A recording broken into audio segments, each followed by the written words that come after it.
In today's video, I'm going to teach you how to save Microsoft Forms responses in PDF using PowerAutomate, MS Forms to PDF. We're going to build an automated flow that listens for new Microsoft Forms submissions, formats the answers into clean HTML, converts that to a PDF, and then either saves it to SharePoint or emails it out. You'll need access to PowerAutomate, Microsoft Forms, OneDrive for Business, and if you plan to save the file, a SharePoint document library. Start by opening Microsoft Power Automate in your browser and head to the Create area. Choose Automated Cloud Flow so the process runs the moment a form is submitted. In the flow setup, search for Microsoft Forms and pick the trigger called When a New Response is Submitted. Create the flow to move into the designer. In the trigger, select your form ID so Power Automate knows which form to watch. Next, add the Microsoft Forms action Get Response Details.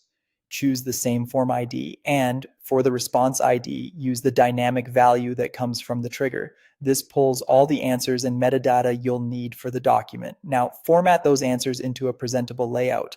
Add a compose action and write simple HTML with inline CSS so it renders consistently. Include a title, a date or submission info if you like, and for each question, place the label and the dynamic answer in a neat structure. Tables or stacked divs work well. Keep the styling minimal so the PDF looks clean and prints nicely. With the HTML ready, create a temporary .html file in OneDrive for Business using Create File. Pick a folder, give the file a unique name ending in .html, and set the file content to the output of your compose action. This gives the converter a real file to work with.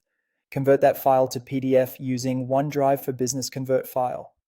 Point it at the HTML you just created and select PDF as the target format. The action returns the PDF content we'll use next.